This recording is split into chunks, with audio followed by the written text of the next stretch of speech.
ನಮಸ್ಕಾರ ಸ್ನೇಹಿತರೆ, ಮತ್ತೊಂದು ವಿಡಿಯೋಕ್ಕೆ ಸ್ವಾಗತ. ನೀವು ದಿನ ಬೆಳಗ್ಗೆ ಗ್ಯಾಸ್ಟ್ರಿಕ್ ಎದೆ ಉರಿ ಅಂತ ಬಳಲುತ್ತಿದ್ದೀರಾ? ಹಾಗಾದ್ರೆ ಬನ್ನಿ, ಇವತ್ತು ಗ್ಯಾಸ್ಟ್ರಿಕ್ ಮತ್ತು ಎದೆ ಉರಿ ಸಮಸ್ಯೆಗೆ ಬೆಸ್ಟ್ ಮೆಡಿಸಿನ್ ಆಗಿರುವ ಓಮೇಜ್ 20 ಮಾತ್ರೆ ಬಗ್ಗೆ ಸಂಪೂರ್ಣವಾಗಿ ನೋಡೋಣ. ಮೊದಲನೇದಾಗಿ ಈ ಓಮೇಜ್ 20ಯಲ್ಲಿರುವ ಕಂಟೆಂಟ್ ನೋಡೋಣ. ಇದರಲ್ಲಿ ಓಮೆಪ್ರಜೋಲ್ ಅನ್ನುವ ಒಂದು ಕಂಟೆಂಟ್ ಇದೆ. ಇದು ಒಂದು ಪ್ರೋಟಾನ್ ಪಂಪ್ ಇನ್ಹಿಬಿಟರ್ ವರ್ಗಕ್ಕೆ ಸೇರಿದ ಮೆಡಿಸಿನ್.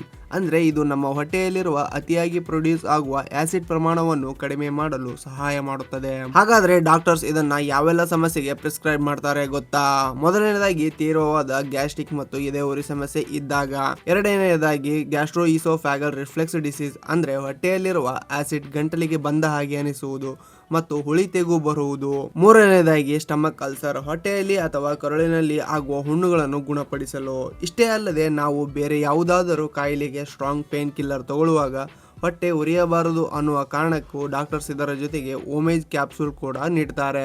ನಾವು ಈ ಕ್ಯಾಪ್ಸೂಲ್ ತಗೊಂಡಾಗ ಇದು ನಮ್ಮ ಹೊಟ್ಟೆಯ ಗೋಡೆಯಲ್ಲಿರುವ ಆಸಿಡ್ ಉತ್ಪತ್ತಿ ಮಾಡುವ ಸಣ್ಣ ಪಂಪುಗಳನ್ನು ಬ್ಲಾಕ್ ಮಾಡುತ್ತದೆ.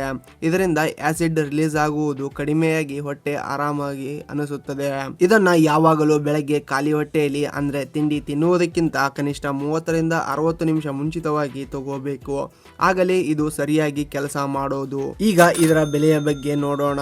ಓಮೇಜ್ 20 ಕ್ಯಾಪ್ಸೂಲ್ ಮೆಡಿಕಲ್ಗಳಲ್ಲಿ ಒಂದು ಸ್ಟ್ರಿಪ್ಗೆ ಸುಮಾರು 60 ರೂಪಾಯಿ ಇರುತ್ತದೆ. ಅಂದ್ರೆ ಒಂದು ಕ್ಯಾಪ್ಸೂಲ್ಗೆ ಮ್ಯಾಕ್ಸಿಮಮ್ 300 ರೂಪಾಯಿ ಬೀಳುತ್ತೆ. ಇದು ಎಲ್ಲಾ ಮೆಡಿಕಲ್ ಸ್ಟೋರ್ಗಳಲ್ಲೂ ತುಂಬಾ ಈಸಿಯಾಗಿ ಸಿಗುತ್ತದೆ. ಒಂದು ವೇಳೆ ನಿಮಗೆ ಮೆಡಿಕಲ್ ಶಾಪ್ಗಳಲ್ಲಿ ಓಮೇಜ್ ಸಿಗದಿದ್ದರೆ ಇದೇ ಕಂಟೆಂಟ್ ಇರುವ ಅಂದ್ರೆ ಓಮೆಪ್ರಜೋಲ್ 20 mg ಇರುವ ಬೇರೆ ಕಂಪನಿಯ ಬ್ರ್ಯಾಂಡ್ಗಳನ್ನು ಕೂಡ ತಗೋಬಹುದು. ಮೊದಲನೇದು ಗಾಲ್ಕಮ್ ಕಂಪನಿಯ ಓಮಿ ಕ್ಯಾಪ್ಸೂಲ್, ಎರಡನೇದು ಜೈಡಸ್ ಕಂಪನಿಯ ಓಸಿಡಿಕ್ 20 ಕ್ಯಾಪ್ಸೂಲ್, ಮೂರನೇದು ಸಿಪ್ಲಾ ಕಂಪನಿಯ ಓಮಿ ಸಿಪ್ ಕ್ಯಾಪ್ಸೂಲ್. ಇವೆಲ್ಲವೂ ಒಂದೇ ರೀತಿ ಕೆಲಸ ಮಾಡುತ್ತದೆ. ಯಾವುದೇ ಮೆಡಿಸಿನ್ ಆದ್ರೂ ಸೇಫ್ಟಿ ಇಂಪಾರ್ಟೆಂಟ್ ಅಲ್ವಾ? ಓಮೇಜ್ 20 ತಗೊಂಡಾಗ ಕೆಲವರಿಗೆ ಸಣ್ಣದಾಗಿ ತಲೆನೋವು, ಹೊಟ್ಟೆ ನೋವು ಮತ್ತು ವಾಂತಿ ಬಂದ ಹಾಗೆ ಆಗುವುದು ಮೋಸ್ಟ್ ಕಾಮನ್.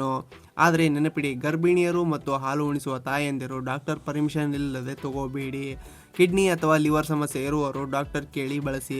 ಎಲ್ಲದಕ್ಕಿಂತ ಮುಖ್ಯವಾಗಿ ಗ್ಯಾಸ್ಟ್ರಿಕ್ ಕಡಿಮೆ ಮಾಡ್ಕೋಬೇಕಾದ್ರೆ ಅತಿಯಾದ ಖಾರ, ಮಸಾಲೆಯುಕ್ತ ಆಹಾರ ಮತ್ತು ಚಹಾ, ಕಾಫಿ ಕುಡಿಯೋದನ್ನ ಸ್ವಲ್ಪ ಕಡಿಮೆ ಮಾಡಬೇಕು. ಸ್ನೇಹಿತರೆ, ಓಮೇಜ್ ಒಂದು ಬೆಸ್ಟ್ ಮೆಡಿಸಿನ್ ಆಗಿದ್ರು ಸೆಲ್ಫ್ ಮೆಡಿಕೇಶನ್ ಒಳ್ಳೆಯದಲ್ಲ. ಯಾವಾಗಲೂ ಡಾಕ್ಟರ್ ಪರ್ಮಿಷನ್ ಕೇಳಿ ಮೆಡಿಸಿನ್ ಬಳಸಿ.